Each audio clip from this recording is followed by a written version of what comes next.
Welcome, everybody. It's the Thresholds of Reality, the show where we dig into the unknown, the paranormal, the UFOs, and whatever else that we can get with. Today, we have Ryan with Hero Paranormal here to tell us some interesting and crazy stories. Hopefully, right? So sit back, relax, and let's get the show started.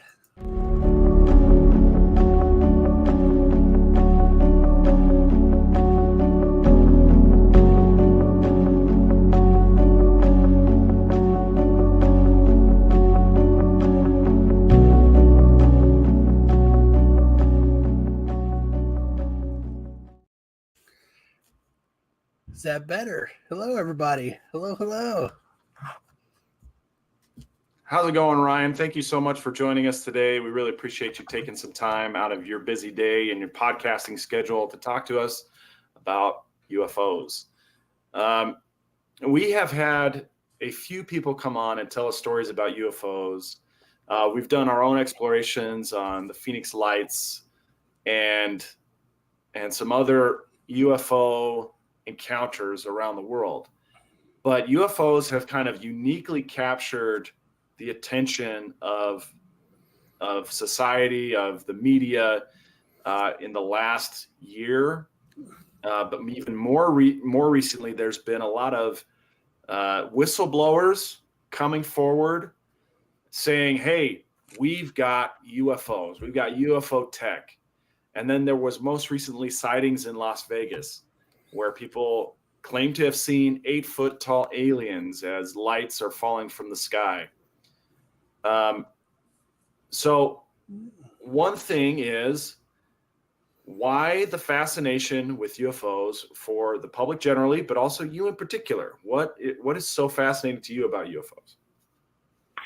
You know, it didn't used to be my cup of tea. It was not my deal, but it's sort of a thing that chose me, I think. I had some encounters back in the late 90s in the Uinta Basin of Utah, near a location that's now very famous, but back then there was no gates, no attention, no real media reporting on it.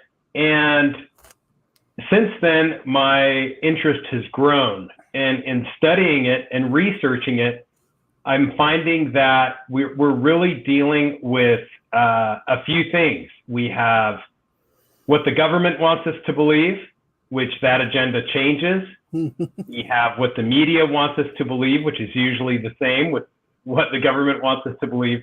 And then we have the reality that, you know, mankind and humanity has always interacted with cosmic, non-human intelligences that display themselves in the heavens.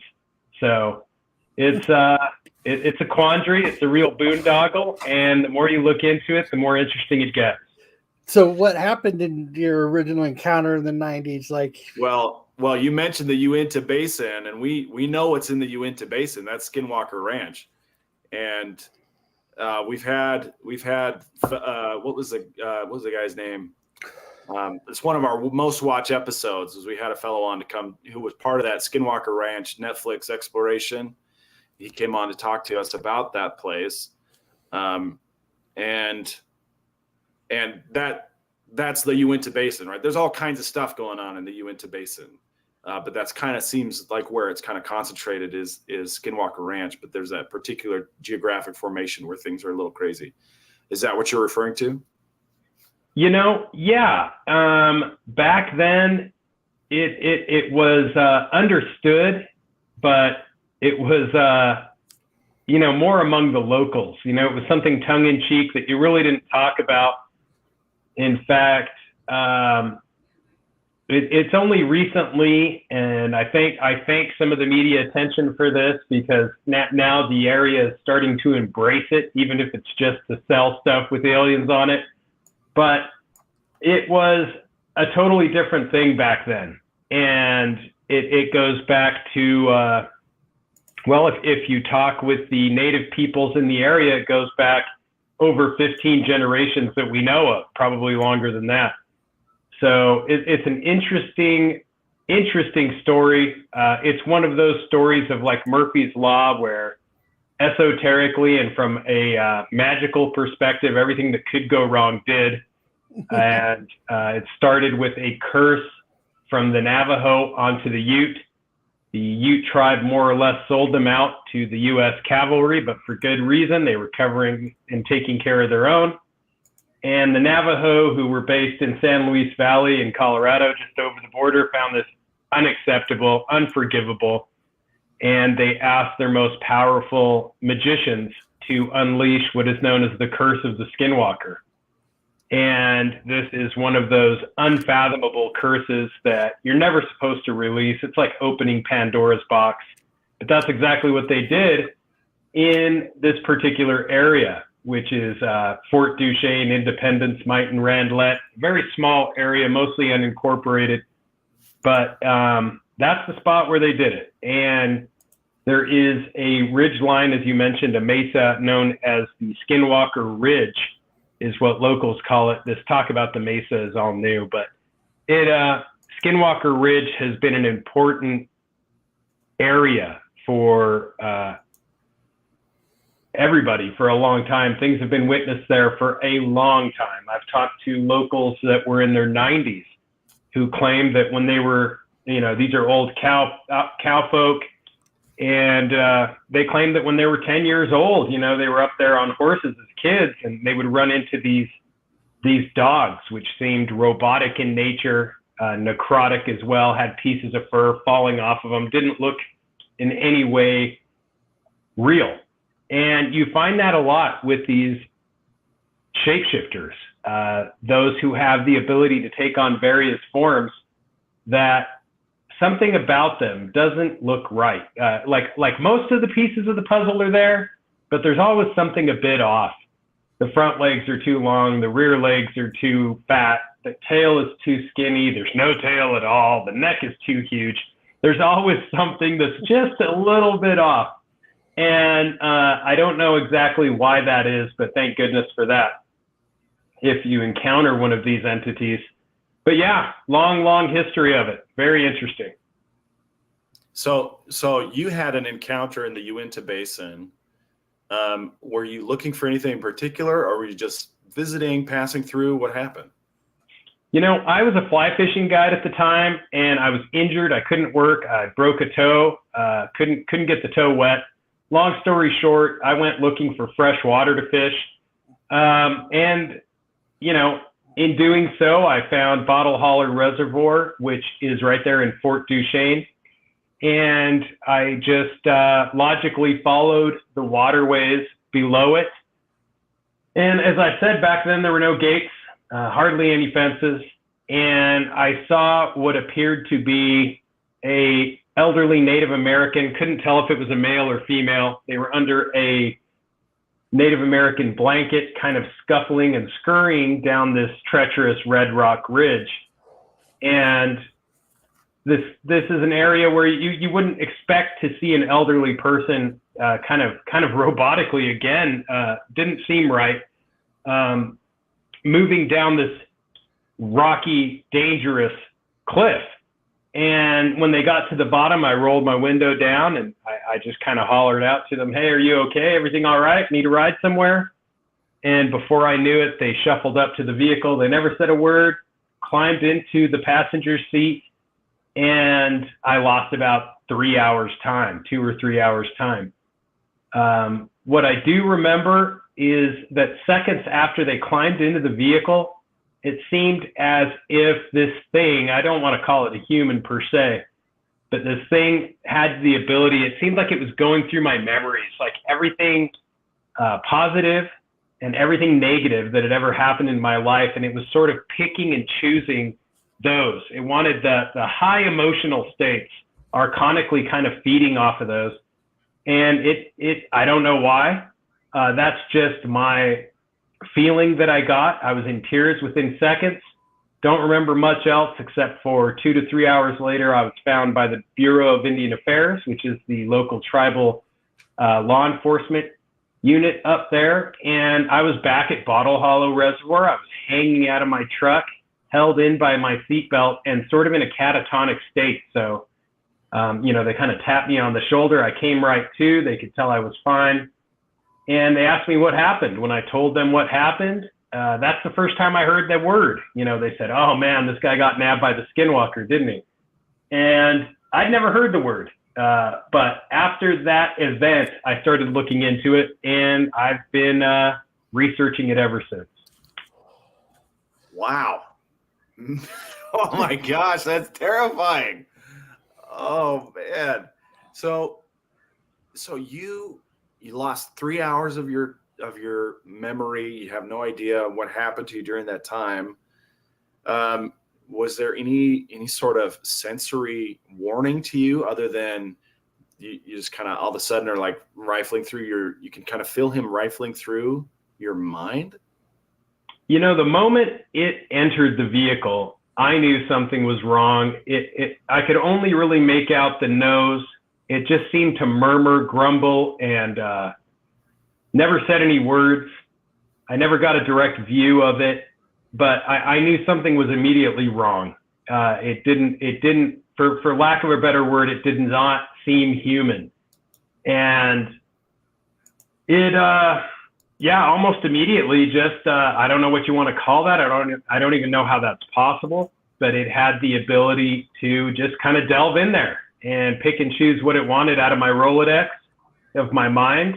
And it was a very it definitely got to know me quick, so fast, in fact, that it made me very emotional just being in its presence. Like I said, I was just in tears immediately. So I don't know what I was up against.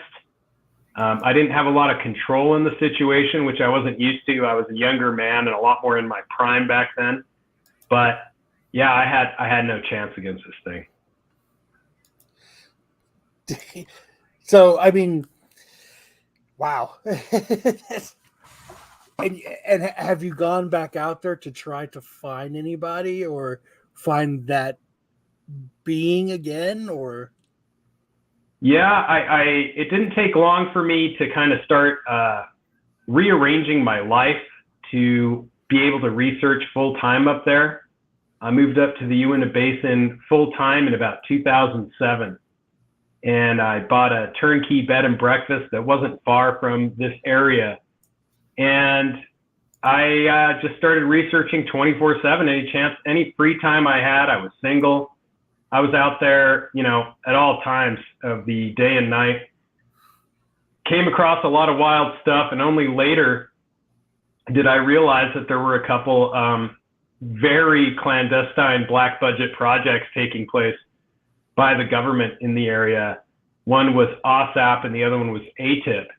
And that's just what we know of. And what we know of is that they spent $22 million, again, that we know of, on just the study, the Advanced Threat Identification Program, that was the ATIP.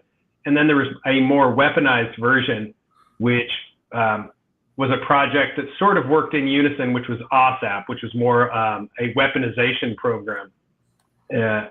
So those two programs, unbeknownst to me, were taking place in full effect while I was up there doing my thing. So it's difficult now, looking back, to know, what exactly would have been the paranormal aspects, and if anything might have been possibly government testing. So one of the things that we covered when we talked about Skinwalker Ranch the last time is that there's a kind of a downstream effect in the Uinta Basin from nuclear tests. There's in Nevada, across the border and upstream, as far as the wind goes, that's where they do, or where they have done historically, nuclear testing. And that some of those radioactive particles, after they're launched into the atmosphere, get picked up by the wind and then deposited and for some reason a larger concentration in the Uinta Basin. Have you ever had any sort of radiation sickness or radiation testing done for you that might explain that type of encounter?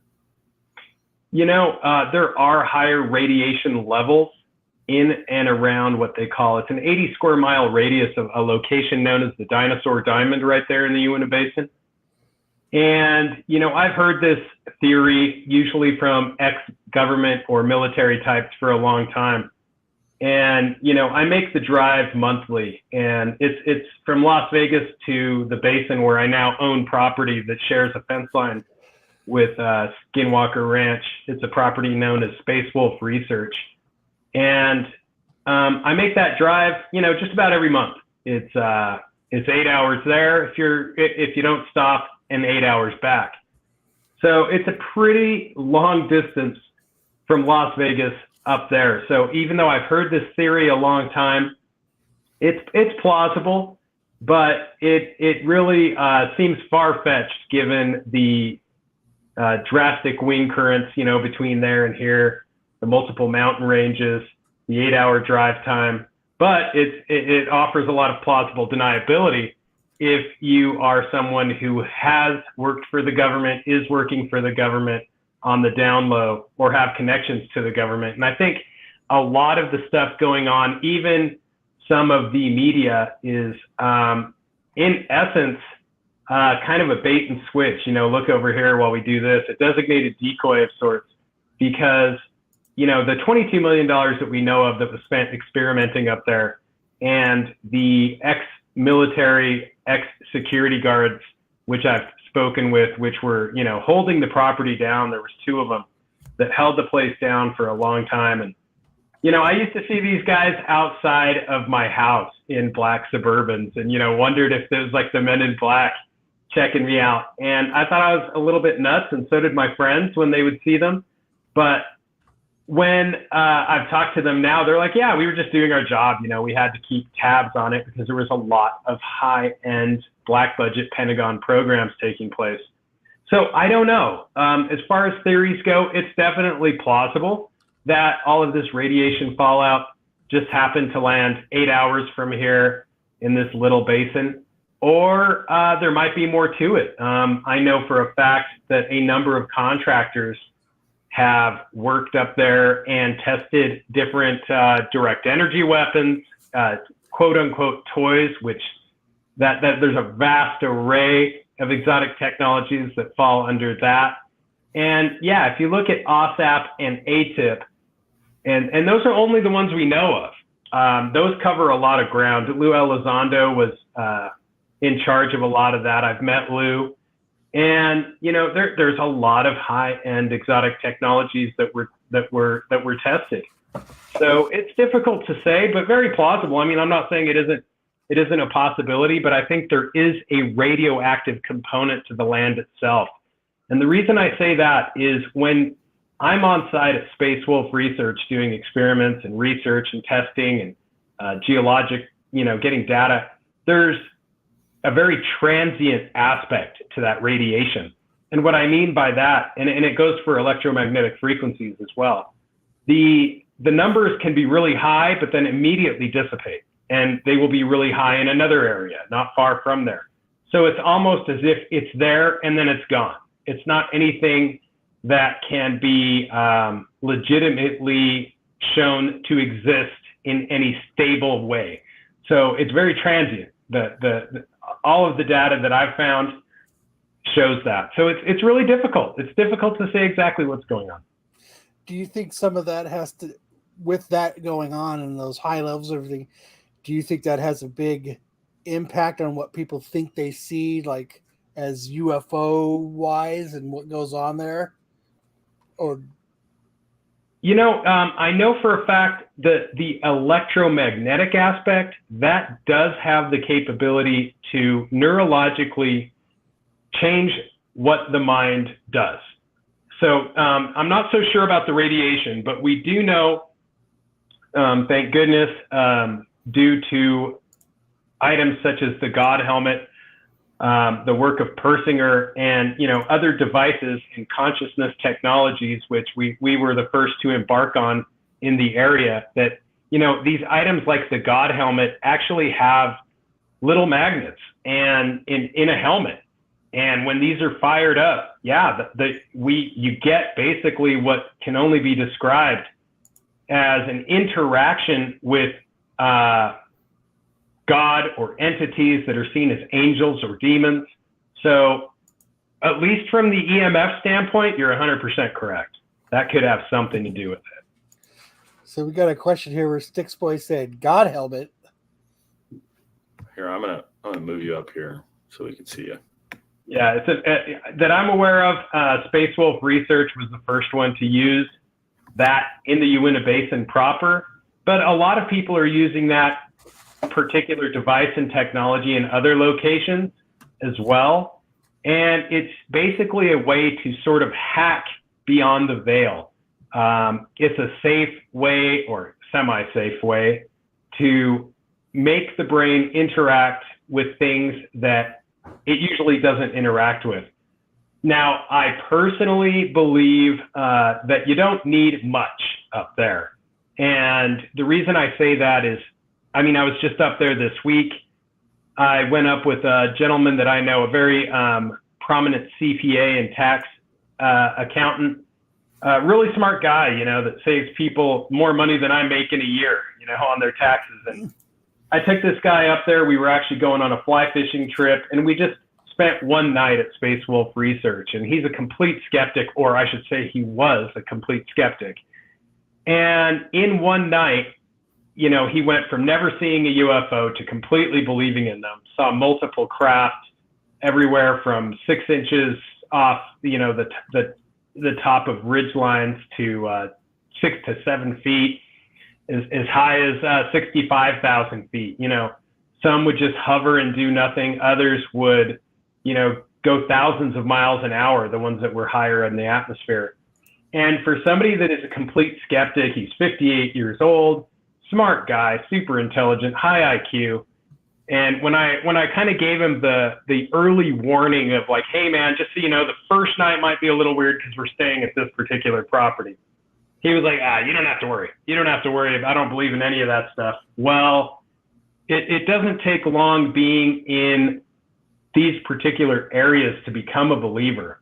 You literally go from a skeptic to an experiencer, and then there is something that takes place mentally that, I mean, if he slept an hour that night, I'm exaggerating. It was a real eye opener for him. So, you know, the fishing portion of the trip was real enjoyable for him. Let's put it that way. When we went to another location. So were you present with him as he's witnessing all of these UFO sightings? Yeah. So there are things that you saw there. too, right? I had a little bit of work to do on the property at the base camp there at Space Wolf Research, and I had to move some cameras around, had to put up some barriers because I had some physicists coming up and doing some tests, and, you know, little things. But what he encountered, you know, as soon as, you know, and it's like that in all the basin. I don't want to hype any particular property, because this phenomena, which was coined a precognitive sentient intelligence by Colonel John Alexander, which was a member of NIDS and also a member of the aviary. He coined that term, and the reason he coined it that is it's literally an intelligence that knows what you're going to do or knows what you're thinking before you do it. And it's precognitive in every sense of the word. Great way to describe it. And everything that these science teams and Department of Defense guys and Pentagon people threw at this, it would do kind of a bait and switch, which is known as bidirectional mimicry. And by that, if they were testing some exotic technology to see how they could interact with the phenomenon, it would up the game 10x. You know, it would throw something at them that mimicked what they were doing, but in a bidirectional way. So it's a very intelligent, sentient, and seemingly almost, not quite omnipotent, but almost there. Like I would classify it, you know, sort of like the jinn in the Middle East, like a god with a small g. Not the big guy, but definitely higher up on the hierarchical chain than we are. Now, Ryan, you started to talk a little bit about government and what they want us to know. Now, I'll tell you, when the whistleblowers started to appear, they didn't, just in the last few months, they didn't present any hard evidence. They didn't present any photos or any material from craft that they claim to be in government possession. And I don't know about you, but whenever the government tells me something, especially in the last couple of years, I look at it very skeptically. And I used to think UFOs were 100% real because the government said they weren't. And now that they are saying they're real, I'm like, okay, so they're obviously lying. Are they lying more now, or were they lying more then? That's the part that I need to figure out. Do you have any insight or any evidence of your own that would shed some light on the deception going on? Absolutely. And Sam, I just want to agree 100% with what you just said. You know, the conspiracy theorist of old was telling you aliens are real. And the modern conspiracy theorist is telling you, hey, if we have an alien invasion, just go about your day. Don't believe any of it. So it's completely flip-flopped. And there's a reason for that. You bet. There has been a lot that has come out. And this is from mostly whistleblowers. And I think, you know, when you're in counterintelligence, you basically want to have as much at your disposal as possible to direct the energy in a way that will work for you. And they don't exactly know what that will be depending on the case, which brings me to the Las Vegas case, that alien encounter in Las Vegas. You know, I was on the fence, especially due to the timing with the whistleblowers in Washington, how it seemed to come out right at that moment. And also the fact that it seemed that it took a long time for the story to come out, 28 days, which is, you know, from a psychological perspective, how long it takes to diffuse something, you know, whether that be addiction or anything else. So there's enough time to sort of sweep it under the rug and then come out with it. So if there are outside independent journalists, there's just breadcrumbs left, you know. There's no tangible trail to follow. However, I was lucky enough through some of my sources who have better sources than I have, feeding them information, have found a lot of things that are leading me to believe that this was a very real encounter with a non-human intelligence. A few of the reasons, I'll just start with a few of the things that kind of made me come down off the fence and, you know, inch myself a little bit towards that side of belief that it's an actual non-human intelligence that they interacted with. The family is, they had been in the home for basically a month, a little less than a month, which isn't very long. And the previous tenant at this particular property, from one source I've heard, had a counterintelligence surveillance program on them. Can't go into that, but what I can go into is the current family was in there less than a month. They had, by all accounts, one of the most terrifying encounters with a non-human intelligence, two of them that we know of, in their backyard. You know, the two kids, Angel was one of them, and his brother in the backyard were working on a car late at night, and they basically had this thing land in their backyard. As they approached, they said that time seemed to kind of slow down, and there was a bit of a smoke screen or a cloaking that took place. So they couldn't get a really good view of what was taking place. And this, you run into this over and over again in certain encounters. So time seemed to slow down a little bit. We've seen this as well in encounters. Sometimes they can make time stop, it seems, you know, where people lose time. They have missing time scenarios, kind of like my own case. But they felt as if time slowed down. And when Angel was asked, you know, his gut feeling of what it is they saw, he basically said it was demonic. He said, I believe we saw something demonic. And, this is where the semantics come in. Interestingly enough, this particular event took place, if you look at it from an esoteric standpoint, on a calendar year, you have 2 windows of 1 hour, which are quite literally the witching hour. And that's just going by, ancient mystery schools, ancient religions and the like. We all know one, we have Halloween night. And then on the other end of the spectrum, we have what's known as Walpurgis night, which is named after a Catholic saint, which would banish these entities or at least gather people together and had formulas for keeping them away. And Walpurgis night is that hour before Beltane. Many people know May 1st or Beltane is, one of these elite holidays. Some call it demonic, whatever you want to call it. But there's the other hour where these demons, witches, and the like, traditionally looking at historically looking at what people have encountered, that's the other hour in the calendar year when these things take place. So that's a coincidence. I'll chalk that up to one side of the fence. The other thing that I'm breaking right now, I've not broken on my own podcast. Nobody else has broken it.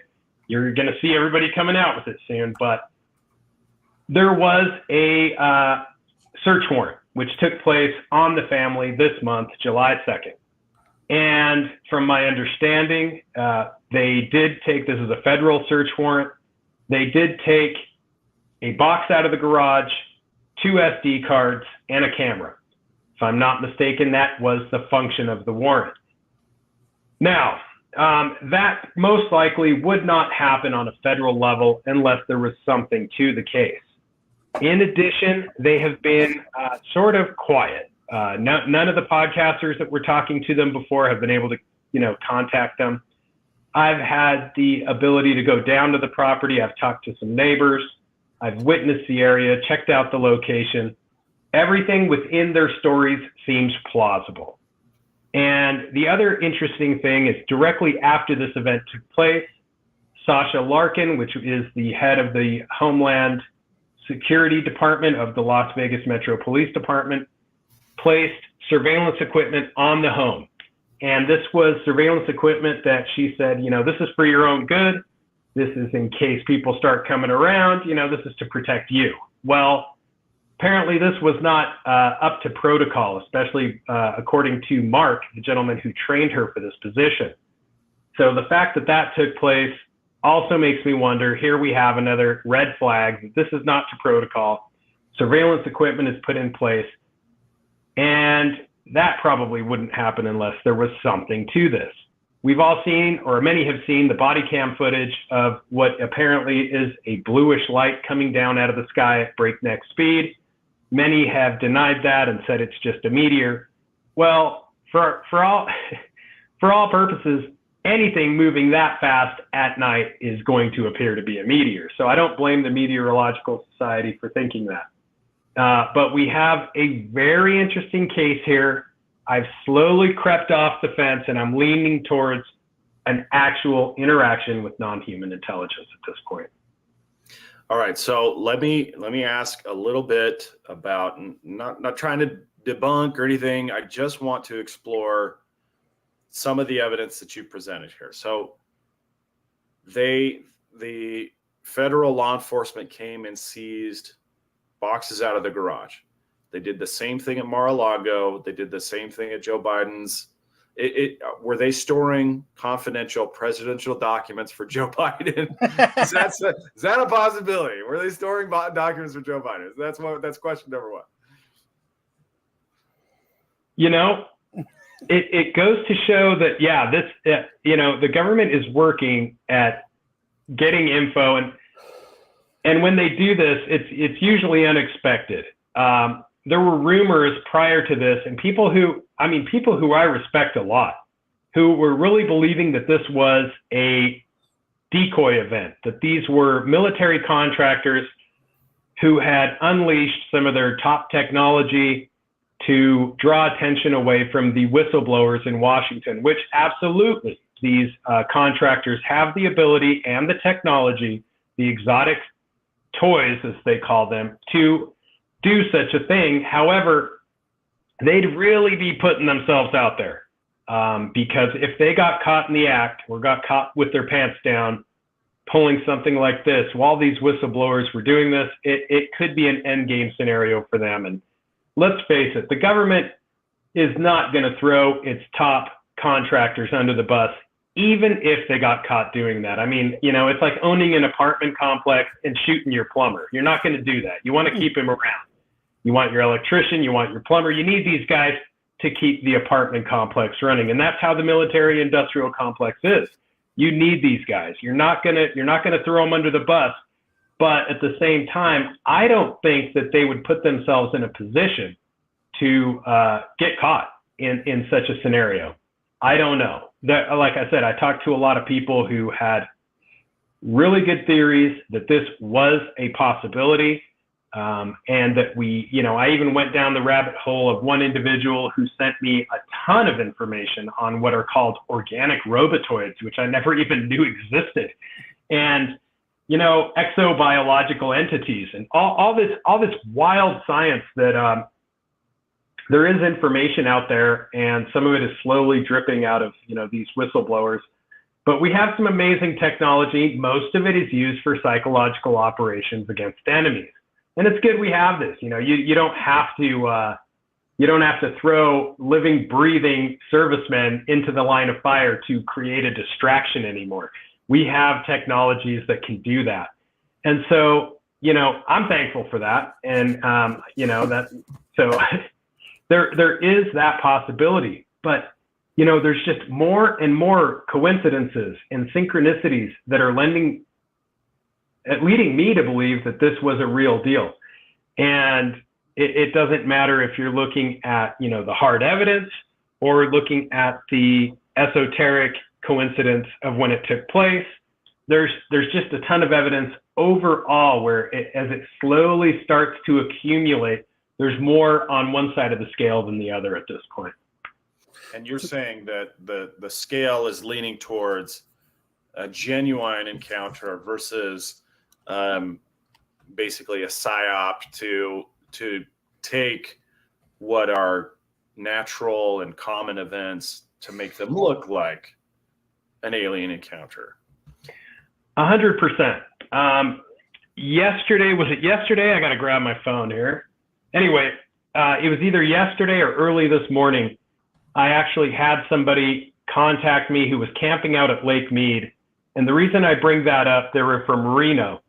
And the reason I bring it up is the radar telemetry and the data that's come out from this encounter. And a lot of people say, oh, yeah, sure, whatever. Well, no, it's there. And the reason I know it's there is because I have sources who are 100% legit giving me this information. When this purported craft or this light in the sky, when this family called 911 because they saw these entities in their backyard, it took the police 38 minutes to get there on location. And between the time they arrived and the time they left, there was a phone call made to Nellis from the Las Vegas Metro Police Department to Nellis Air Force Base saying, hey, do you guys know anything about this? Is this yours? Do you have any info at all? Nellis said, no, we know nothing about it. But Nellis immediately started making phone calls. And by the time the police officers left that, NORAD and other radar tracking facilities were already tracking the airways. And my understanding is that this thing popped up out of the backyard more or less 18 minutes after it arrived, and it went in the direction of Lake Mead. Now, where it gets interesting is people around Lake Mead said they saw an increased presence of a lot of military vehicles, et cetera, that seemed to be looking for something on the shores. And this particular person that reached out to me, it was either late last night or early this morning, said that they were camping out there. They saw this thing, and they may have a piece of something that fell off of it, like a slag. Nice. And they believe it's a metamaterial. Now, what's interesting about Lake Mead is, as I started to research this, and I mean myself and other investigators have gone out and, on boats, boots on the ground on the shoreline. The lake is really low right now, too, which is interesting. So you're able to see a little more than you usually are. We had 2 GPS data points that were given to us, not to me, to this other source. He gave them to me. I had the boat, thank goodness, so I got to go out. And we went to these 2 GPS locations. Interestingly enough, these locations are on either end of something I never knew existed out there, which is, for all intents and purposes, they call it the Lost City of Lake Mead, which is technically an archaeological structure, a city which used to house close to 20,000 people, very, very old. We're talking really old, extremely old. There is actually some newspaper articles about it. I believe in Nevada papers, it was 1936 that I saw the first article. I still have copies of that. But yeah, there's actually historical remnants there that they took out sort of with a quickness. They had Smithsonian-like organizations, the CCC, which was like a citizen-operated group, and a few others went in, and they were basically packing up as many of the articles as they could find, ancient pots. There were skeletons out there. Really, really fascinating. What's most fascinating about this city that they call the Lost City is that they also call it Pueblo Grande. If you want to do an internet search, you can find it under that. What's really interesting about this is it seemingly was a top level of a 3-structured or 3-layered civilization. So as catastrophic events would take place, they would build another layer of the city upon the next. And this was the 3rd layer that they went through. They weren't able to go into either of the 2 deeper layers with the time they had because the lake was already filling. I mean, they were literally battling the clock, getting this stuff out. And it was the 1930s. It was progress, right? Move forward. And interestingly, this city, some people believed that the native people, just the design of the city, that they had some sort of non-human help. As you hear oftentimes with like Egypt and other locations like in Peru, that these cultures had a little bit of assistance of the non-human sort. So it's interesting that the telemetry guided us to that location. To back up a little bit with that house, and there's a couple questions in there in the chat, but is this first off, what a housewarming gift for those people if they've only been there a month. Is this a newer neighborhood? Because I know, like Vegas is kind of like here in Phoenix, and we're expanding so fast. Are they the first family to be in that house? Are they the second family? Is it a newer neighborhood? So I have gone through and with the help of others and found out who the owners have been in the foreseeable past. It's not a newer neighborhood. What is interesting about this particular neighborhood is a lot of the homes have large backyards. And I've seen people come online, and I was 100% on board with this. I've seen people come online and say, the first major thing that was reported is there's this circle in the backyard, a deep gouge of a circle where this craft purportedly landed. And thank goodness for internet sleuths, they went back on Google Earth and they looked over a year ago and they said, hey, look, there's the circle. And at first I thought, oh, well, that debunks the whole case. The thing's done, there it is. However, as time has progressed and I found out about the previous tenant being in a counterintelligence surveillance situation, it made me wonder if, as is often reported, these entities had not visited there before. It's commonplace that, if they're there once, they probably know where to land or what to do, or they visit the same households, et cetera, or locations with frequency. So there is a possibility that this is not a one-time event, which brings me to the depth of the circle. This was not just like an imprint in the dirt. This was a deep, deep circle that is there. So I don't know. I don't know if that lends credence to the fact of it being debunked, or if it lends credence to the fact of it being, more representative of a real, encounter with non-human intelligence on a long-term basis. Is there a for sale sign in front of that house now? No, interestingly, the house had recently changed hands. However, I'm not entirely sure if this wasn't just done for, like someone would put a house in an LLC, things along that nature. So the recording of the ownership of the property is not like a clear indicator of the phenomenon. So, yeah. So Rick is asking, the neighborhood, is that a satanic neighborhood, or is that different? No, I think that what I see the question here on the screen. I think the neighborhood they are mentioning is that location where it's down by the Freemasonic Lodge off of Charleston and Las Vegas Boulevard, Lodge 32.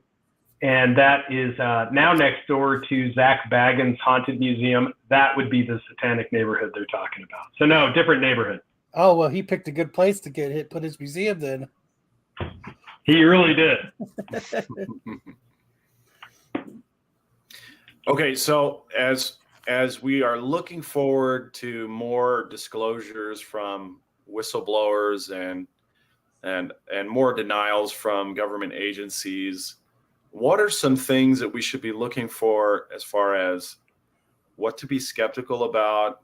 What level of evidence would you personally accept to either verify or debunk the claims being made by the whistleblowers? Do you feel like there's more investigation to be done on the Las Vegas UFOs and basically looking forward, what's left for us to do? Yeah, I think there's going to be more coming out about the Las Vegas encounter. I think the family has had to go quiet for a variety of reasons. They have, from my understanding, been offered documentary deals, which may include payouts and non-disclosure agreements. And of course, there could be a federal government gag order. So there's a reason they've gone quiet. That does not mean that this is a fake deal. If anything, it could actually be evidence of it being more real than we know. And I think there's going to be a lot more that comes out. I'm not dropping it anytime soon. I'm sending somebody with the correct devices. They contacted this individual who was camping out at Lake Mead, who now lives in Reno. I won't name their name, but this individual is contacting them. He is going to follow up. They do want to sell us this, sell me, I guess, this metal. But I don't think it's a money-making scheme. I think it's just, we have to see if it's legit first. We got to put the gun on it. There are devices where you can scan these things and know right away if they are the real deal or not. So I'm not dropping it anytime soon, and I hope other investigators don't either. Okay. Well, there certainly is there were a lot of cameras on the lit object that was kind of descending. I saw more of it descending than ascending, but there was also, seemed like there was some video of it ascending as well. There wasn't any video from the family or the 911 calls or the emergency calls. And there's always going to be a lot of skepticism surrounding these types of encounters and the evidence supporting them. And as I met Travis, I haven't met Travis Walton. My sister knows Travis Walton, Fire in the Sky. And he's a religious guy. I noticed you've got a crucifix hanging on the wall. He's a very religious guy too. And he's just kind of wrapped aliens up into his theology, and he hasn't really changed his theology at all. It just kind of, there's room there for everything. And I guess that's kind of the part where we're really stretching the edges of the unknown. We're at the thresholds of reality. That's why we do this podcast, is to find that borderline between what we are comfortable with and what really exists out there. And I feel like this Las Vegas story is stretching that limit for me personally. I am a lawyer by trade, and so I need to see a lot of evidence, to really support for them to carry their burden. You know what I mean? The timing of the call is one thing that I don't know enough about. I feel like there were a lot of sightings about the object flying through the sky, and then the call came in, and it seemed like it couldn't have really come in at any other time, but it also seemed well timed. The description of the entities was that they were 8 feet tall. Is that right? Yeah, I talked to a neighbor who 100% believed they were 8 to 10 feet tall as well. And that's pretty big. That's pretty big. It's difficult to say what something that big could be. Interestingly enough, this family has gypsy, as far as genetically, their genes and where they're from, although they do have gypsy in their genetic makeup, which is interesting because as soon as, getting back to the religious portion of what we were discussing, as soon as this took place, they went inside and they did a prayer circle because they were genuinely scared. Some of the video footage that you've probably seen on the internet, and a lot of that is blurry on purpose. I've actually gotten 1080 quality footage. So I'm not sure if it's just compression and resharing, but yeah, these people didn't have crappy phones. So as soon as this took place in the backyard, they went inside, the family went inside and did a prayer circle because they were obviously shaken. And when they were inside during the prayer circle, they literally could hear these multiple footsteps on the roof of the family home running back and forth, much like you would encounter in a poltergeist type scenario. So whatever these entities were, they were large enough to get on the roof with ease. Man, 8 feet tall, that should be our new center for the Phoenix Suns. We have a question from Absolute Geek Podcast, our buddy Matt. How believable is the video one of the kids put up talking about the encounter? Is it legit or was it coerced?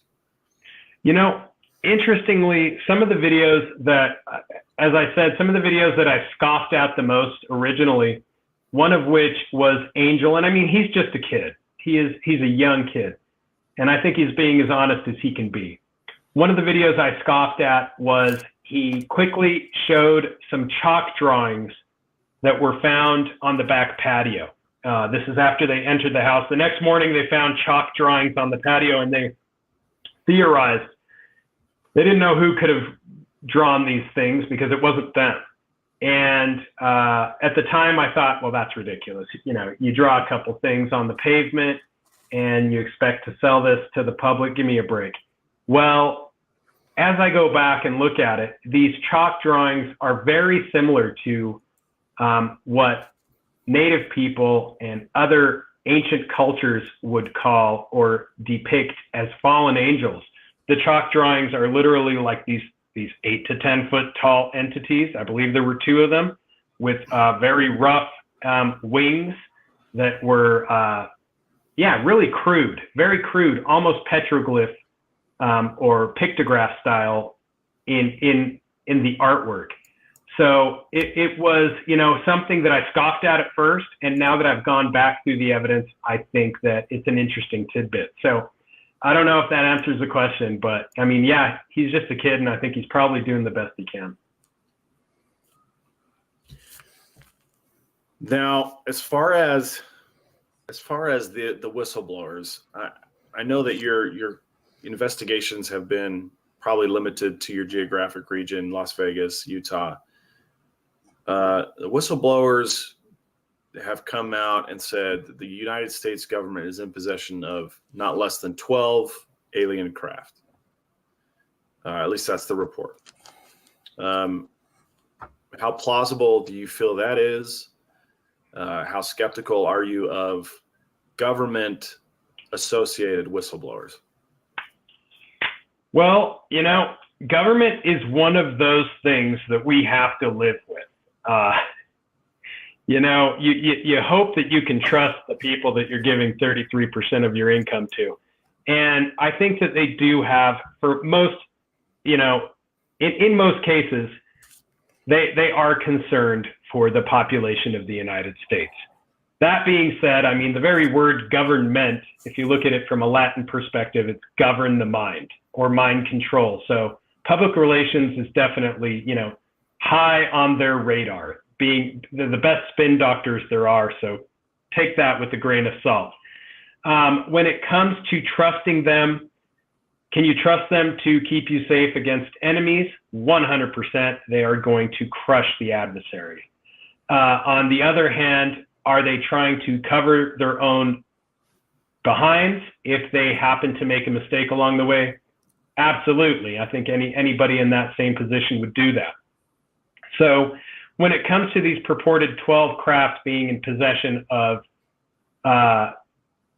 mainly independent contractors and private businesses, not the government themselves, because that way they can plausibly deny this, I believe that there are some. I don't know the amount. I don't know the number.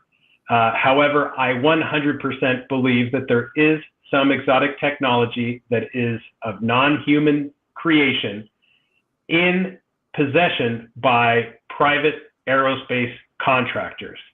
And there's a variety of reasons I believe this.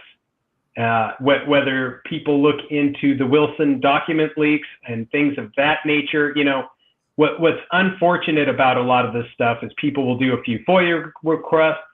If those FOIA requests come back empty-handed, they say, well, there you go, it never happened, it's a fake, they debunk it. And you have to ask yourself, is a FOIA request exactly, if you were covering your own butt, is that something that you would grant a regular citizen? And I tend to believe it isn't. So, by the same token, I trust my government. However, I am not going to ask them for evidence against themselves. Well, in that case, we might find ourselves in different camps because I don't believe anything they say.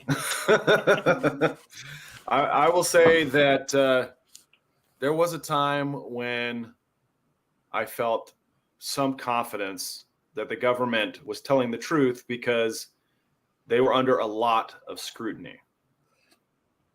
Particular in the last administration, everything that was said was scrutinized highly. Right? There were constant media attacks, false, some true, but everything was scrutinized. Everything was under a microscope. Everything was challenged.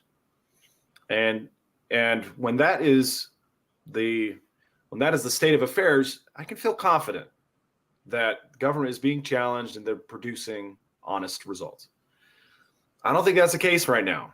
I don't think it's the case at all that the government is being challenged and being forced to produce consistent and qualified evidence. Instead, I think it's the opposite. I think they are being allowed to wave a hand at everything, and they're unchallenged largely.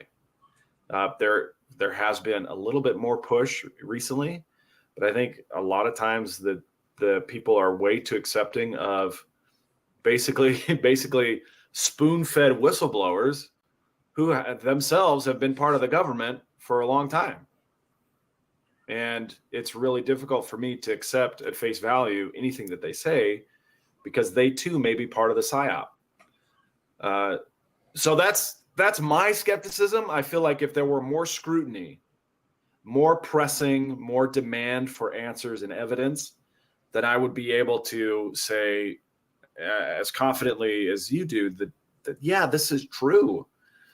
But I feel like we're just not at the level of intensity and challenge that we need to be in order for us to just agree with whatever they're feeding us. I think that there is something to the Las Vegas UFOs. It's ordinary folks. But the government whistleblowers, I have a much stronger resistance to the things that they're saying. And I don't know where you land on it, Kyle. I think Kyle is just kind of wait and see. Let's see what happens. But hopefully, Ryan, you get your hands on that metal, and we can explore. You can break some news as to that. That would be really, really fascinating. For sure. Where can people find you and, your podcast and everything like that?